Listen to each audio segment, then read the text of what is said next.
If you have a Google form and you want to turn the responses into a spreadsheet so you can visually see it, here's how you would do it. So what you need to do is head over to Google Forms. You can do that by going to your Google account and clicking on the app in the top right hand corner for Google Forms, or just search for Google Forms and get here.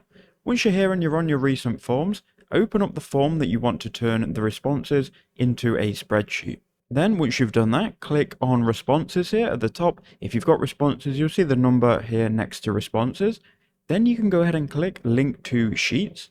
And what that's going to do is it's going to ask you, do you want to create a new spreadsheet? So I'm going to create a new spreadsheet and just call this tutorial. Now you'll also be able to find this spreadsheet in your Google Drive for the Google account that you're using. So just bear that in mind. When you want to go back to this spreadsheet in the future, you can click create. So now it's going to open up Google Sheets. And again, your spreadsheet, you'll be able to find it in Google Drive. And here you can see the responses, you've got the timestamp, and you've got the answer to all of these questions. You can obviously move around the table. This is going to depend on what responses and what kind of form you've got. But you can see all of the data here, and it is all listed. Here you can understand it. So that's how I would do it. I hope that video helped you out.